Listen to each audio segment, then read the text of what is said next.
Yo, what's up? This is B-Boy Boogie with the Breakologist, and today we are recording the first episode of Season 3 with B-Boy DJ Ruggz from Harlem, New York City. Word.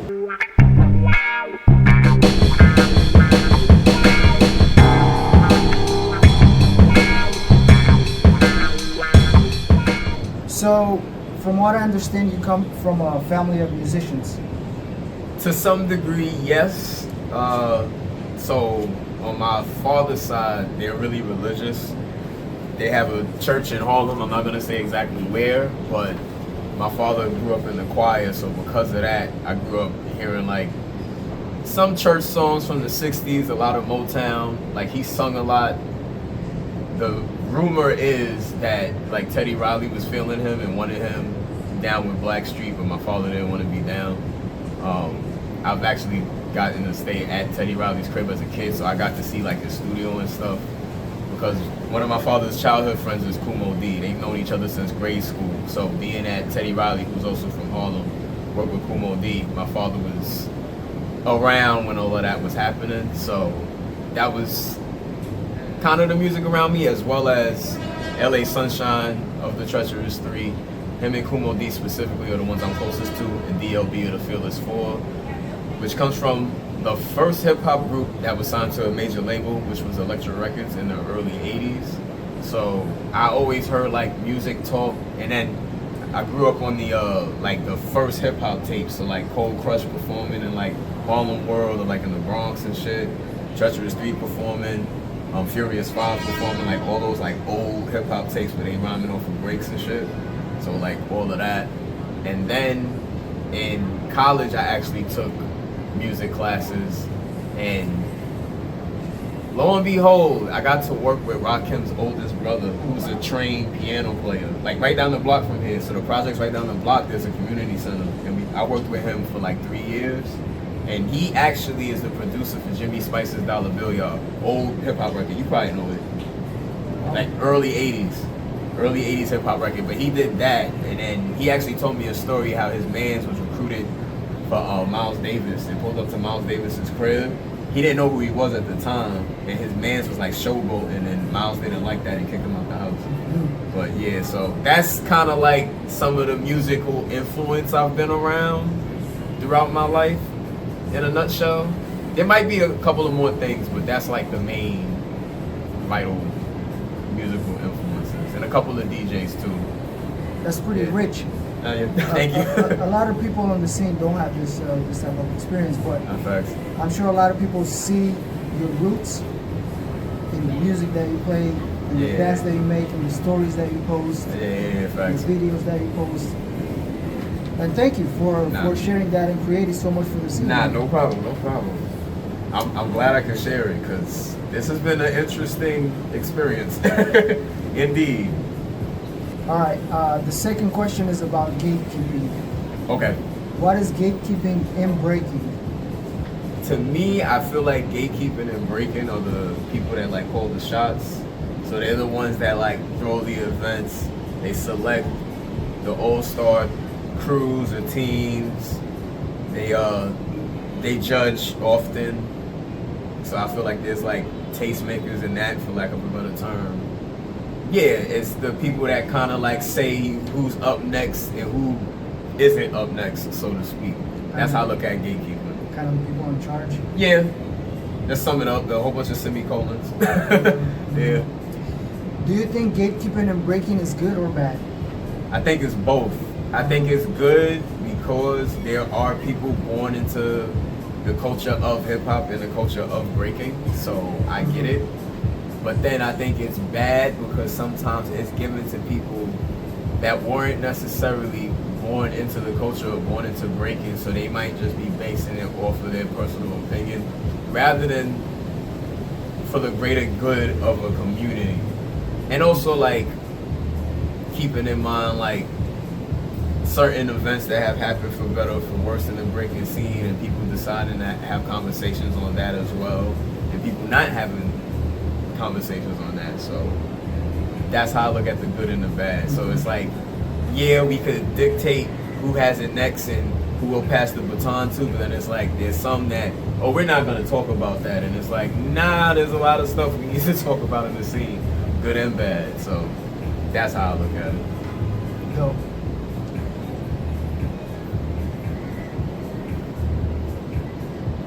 What's the next one? So about this gatekeeping thing and breaking, the pros about it, you said, is passing the baton to the people they feel is right, which I feel like generally is given to the right people. And maintaining the right recipe of what actually right, is, yes. right? What breaking is, what hip hop is, that's a fact. But for people like me that come from outside the country, or people that didn't grow up in like New York or the States. Hip hop community. Yeah, it makes it difficult for us to find out what's inside. I mean, I'm kind of open door policy. You can always talk to me. Like, all good. I mean, it's just, I think it's a notion of like knowing the right people to talk to. Okay. Within the scene. Because some people will not provide information, and then some people will. I mean, case in point, let me cross promote Break Files. So I put that up so people know what was going on before them. Because it's like, this dance has been around for over 50 years now. Like, there's a lot of things that haven't been discussed. There's a lot of events I went to that cameras didn't exist. So it's like the very least I feel like I can do for the sake of the tapes and DVDs I have is give people that. So yeah, I think that's a pro in gatekeeping. And it also kind of weans out who's really about it and who ain't.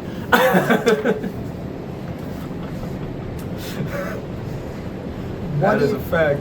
What do you think are some ways to keep the culture glued?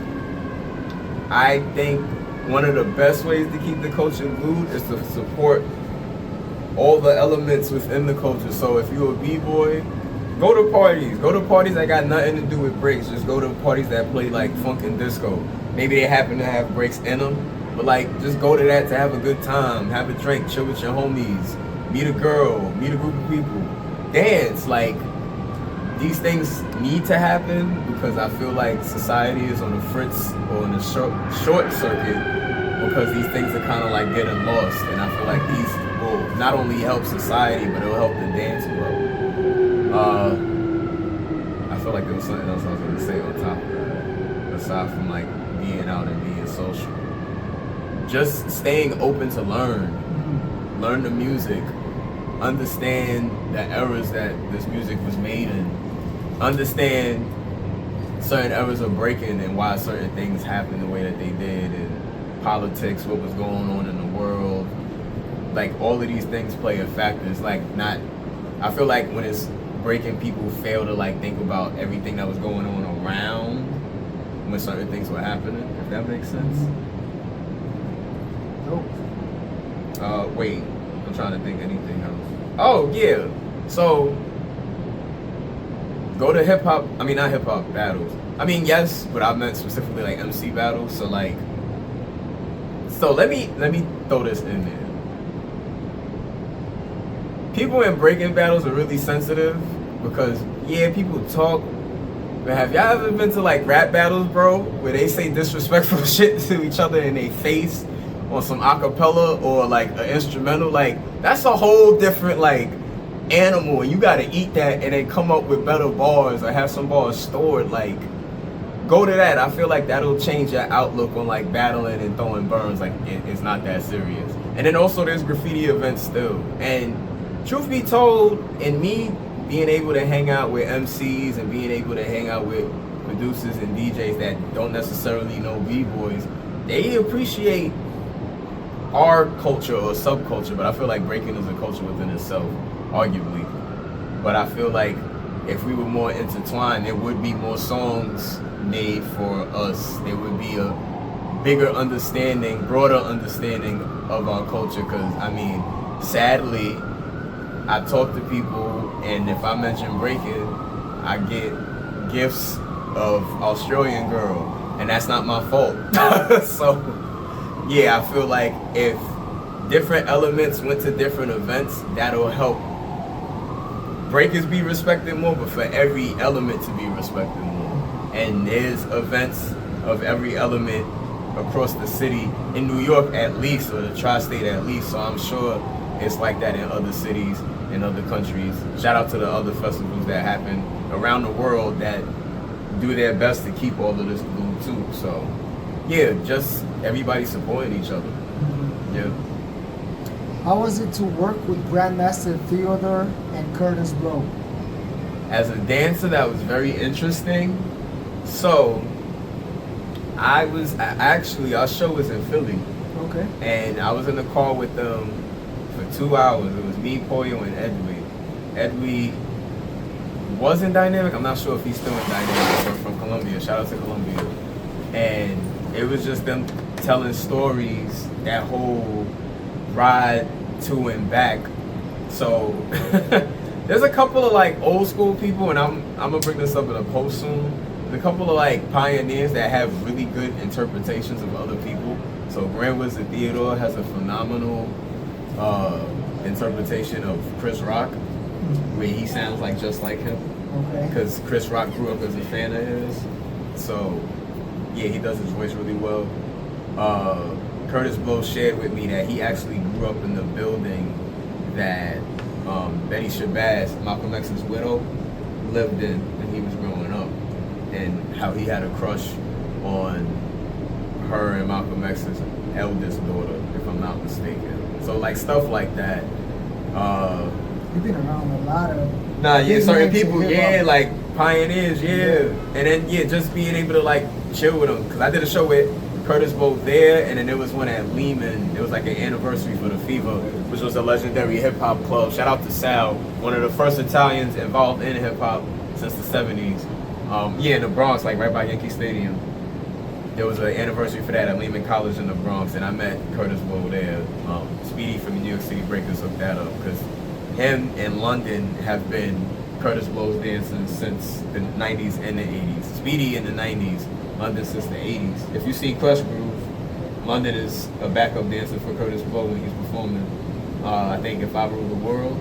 Yeah. Shout out to Fast Break too. And then I actually got to chill with London some time ago, and he showed me actually photographs of the rehearsals with Curtis Blow. Okay. Yeah, so shout out to New York City Breakers, because they were his backup dancers since 84, 85. So yeah. So that's how that happened in a nutshell.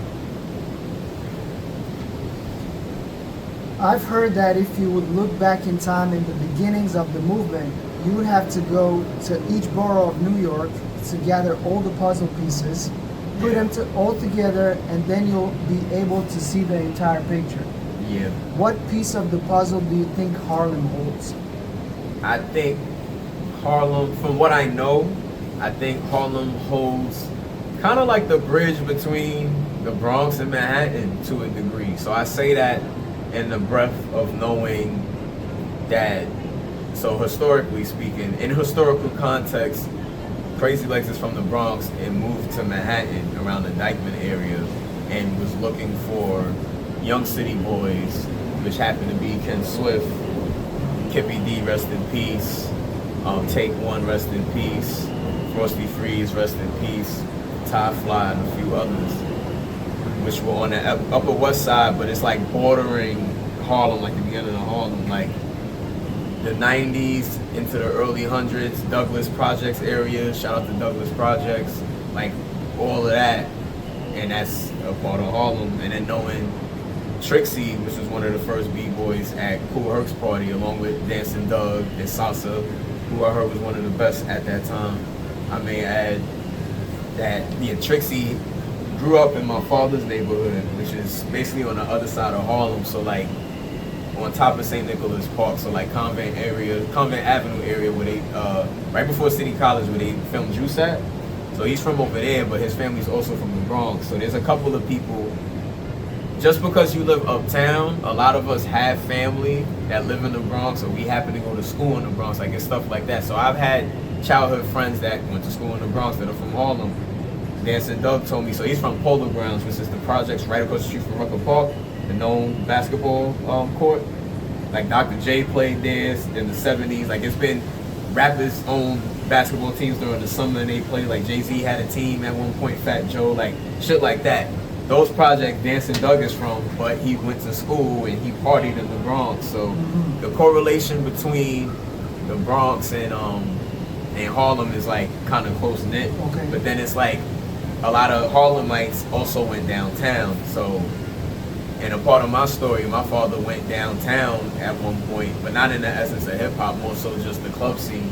So my father was a member of Paradise Garage, which is a house club, funk club for the most part, openly gay.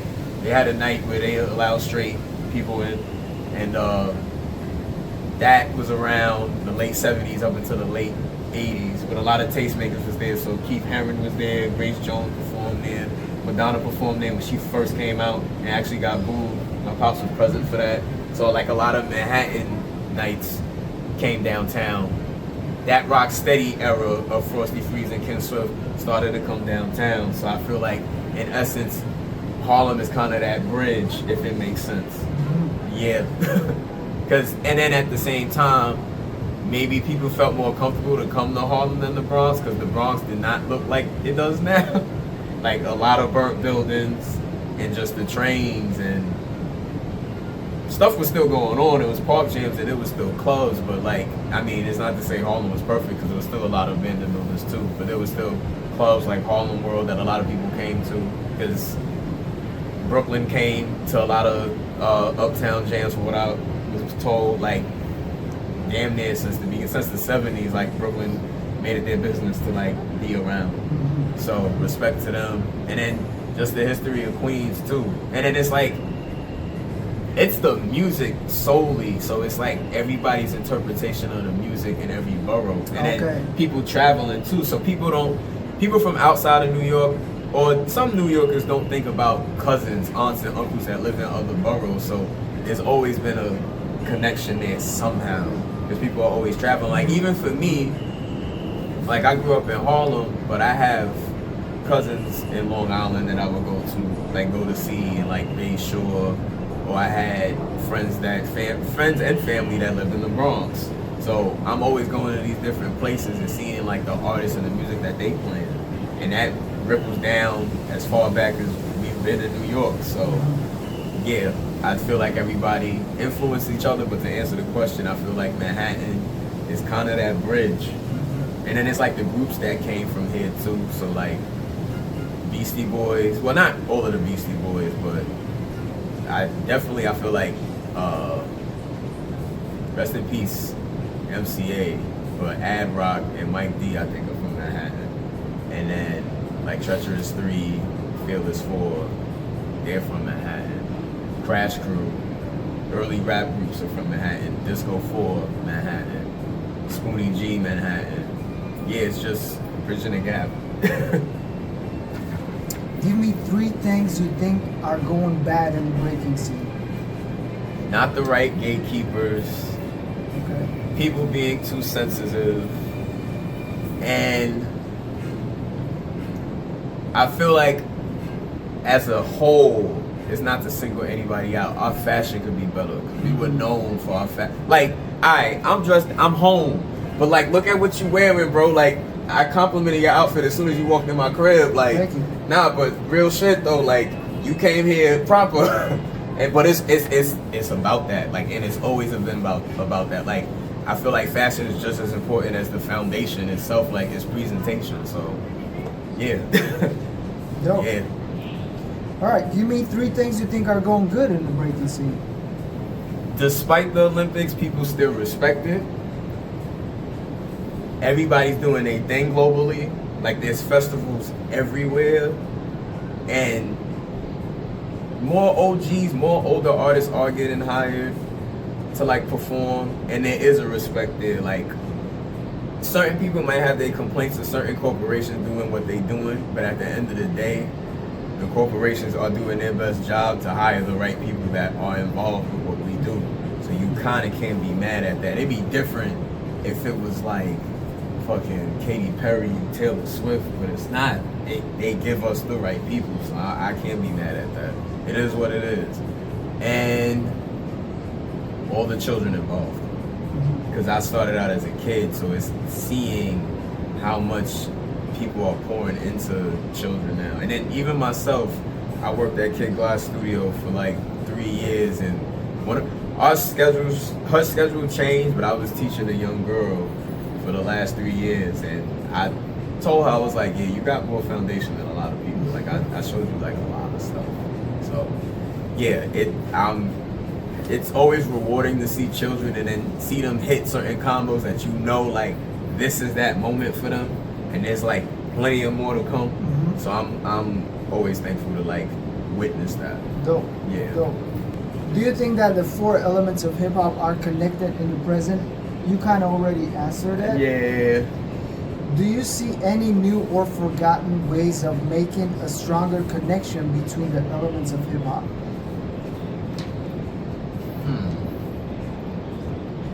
I feel like everybody just needs to support each other. Mm-hmm. And then, yeah, having proper people on the panels. It's not to say that people have the wrong people, but there needs to be more people, because there's an era that's kind of lost. So like, shout out to you interviewing Chino. Like, his era, nobody really talks about, and I got to see that shit front center as a kid. And it's like, once YouTube came into the picture, it's like everybody forgot about that. Oddly enough, like there were people that were still around from it, but then there's certain people that were just there, and that was it. And yeah, like late 90s, early 2000s, like I wish there was more footage of Devious. Rampage from Five Crew, shout out to Five Crew. He hit me up the other day like, yo, they don't have that video. You ever seen the real Devious and Image from back in the day? Nah. So Image is from Connecticut, but Devious is from Long Island, but they were a duo at one point. You ever seen, I think, one of the first outbreaks, it was them against Jules and Rest in Peace. Wow. Outbreak 3? And Kevo. Yeah, wow. Shout out, Rest in Peace, Jules. Wow, yeah. So, that battle, but like, I met Devious when we were 12. So I saw the come up. I saw him battle Benji and that come up. And then after that, because he was like 13 going on 14 at the time. So to see that take off for him, and then just a whole bunch of shit, his power being fucking nasty, like one of the top dogs. But it's like he started to slow down as YouTube progressed. So, but he's the man. Everybody know that. It's not to downplay him at all. Shout out to Devious. For real, for real. But yeah, it's just everybody supporting each other and going to different events. And shout out to the people that do pull up to the stuff that I go to and the stuff that I do throw. Because some of the stuff I don't necessarily throw that I go to, but the homies still be there. So shout out to y'all.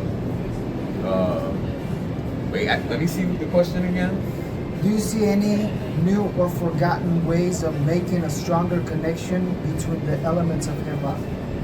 There needs to be more documentation. I agree with that 100%. Yeah, because like so there used to be, it wasn't all the episodes, but there was a lot of episodes of Yo MTV Raps on Paramount, and they took them off. It was like 100 of them shits, and I'm like, but even about interviews, because you were asking me about interviews a few minutes ago before we started. Yeah. So one of the things that got me into interviews is the fact that when you talk to somebody, you get to see their insight. You get to see what they know about the questions. You get to see their insights about their way of training, their way of life, of living, you know? So you get a different perspective. When you watch battles, you go on YouTube or you go to a jam, you watch battles, you go, this guy is this guy, you kind of put a label. Yeah, you already, facts. When you talk to people, you get a different insight. That's a fact, yeah. So that's why I'm here. Copy, I feel that. But nah, yeah, more documentation. So I go on YouTube a lot to try to find like old rap cities. You ever heard of it? Yes. So just to give you a little bit backstory, it was a rap show. It was 2 hours. It was from 4 to 6, I believe, 5 days a week, so Monday through Friday. And they would have interviews with rappers. They would have them freestyle, and it was just rap videos that whole time. Okay. And it was from like the late 80s up until like the late 2000s. Every week. Rocksteady was on there at one time too, like in the early 2000s, but like all the time. And then there was a show called 106 in Park after that, where it was like the top 10 songs, so it would be some R&B on there, some hip hop, whatever was new was coming out. But then on Fridays they did rap battles. R&B is hip hop anyway, right? Yeah, because it was like more so like the Aaliyah Lane, B2K, Omarion, all that shit. But yeah, on Fridays they had Freestyle Fridays, and it was a battle, but it was just one round, and they had 3 judges and a DJ, and yeah, they would like just go for theirs. And then on MTV they had something called Fight Club, where they had rappers battle each other too. So I got, and then they had female battles too. That was like the first time I seen Remy Ma actually battle. It was on MTV too, like 10 o'clock, 11 o'clock at night. Okay. Yeah, so it's like stuff like that. Just everybody supporting each other. But I do feel like, in a way, yeah, people just gotta put each other on in like the different podcasts that happen, the different channels. Like I gotta update Break Files, because I have found like a lot of rap cities from the 90s and early 2000s. And then there's stuff I gotta put up that I have on my own. So yeah, it's just presenting this to people and having like hard copies of stuff as well as digitized stuff, so just people know, because there's so many people that are involved, and there's so many people that are important that don't get spoken about, that everybody deserves their shine. Like as I've said a million times, there's like 100 people in front of me before I should even be going up. So yeah, like it's just the connection. And there's also people, for the younger generations, be open to ask questions. Granted, there are some older people that are standoffish. I ain't one of them people. Feel free to ask questions. I will give you answers. I get some of them they not for you, but all of us are not like that. So ask questions. Facts. Yeah. Yeah. How else are you gonna learn if you're not curious about what you like? Facts. Yeah. All right. Question number 10 Okay. is something I've been asking myself. Okay. I don't have an answer, but I do want to ask you your opinion about, who do you think are the top 8 strongest cities in the United States, or states? I like that question a lot. Or states, cities or states. I didn't write it down. I'm gonna do this off the top of my head. Shout out to Houston. Alright, you gonna count, good, because I'm gonna lose count. Yeah, shout out to Houston for sure. I'm gonna say the Netherlands as a whole. Oh, you said the Netherlands? Yeah. Oh, we're staying in the States. Oh, nowhere. Just the States. Just here? Alright, Houston. LA. I'm going to say Miami, but honorable mention to like Orlando as well. But I know the scene in Orlando was stronger at one point, So Miami, 10, 15 years ago, but definitely. So Miami and Orlando.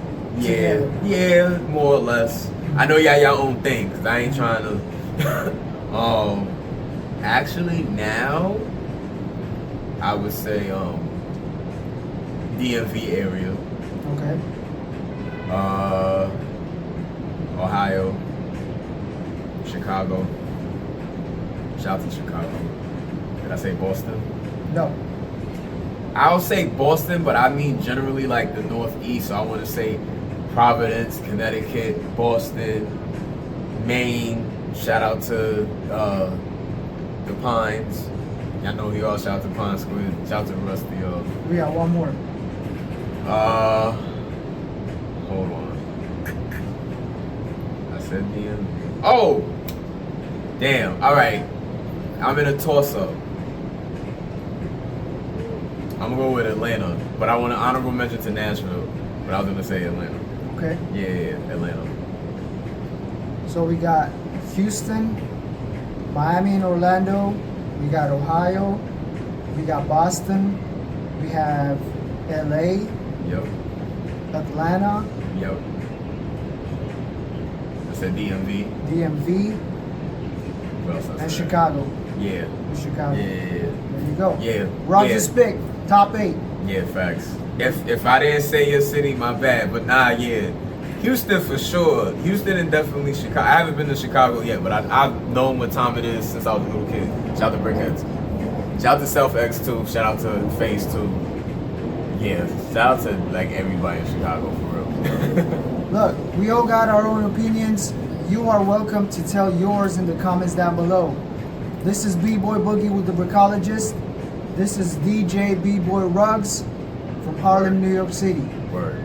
Thank you for doing this. Thank you for taking the time. No problem. Honorable mention to Philly, because they'll be mad like, he didn't say Philly, but I kind of put y'all, personally, I put Philly, Jersey, and New York all together because we always see each other. Oh, who's trying to go against that? Yeah, like we all see each other all the time. So it's like, if y'all come up here, y'all here. If I go down there, I'ma see y'all. So we all in the same pocket. So that's kind of why I put Connecticut and Rhode Island and Boston up there, and Maine, and then we got our own thing. And like it be a conglomerate of states. Let me say that, because it's like we're all cities.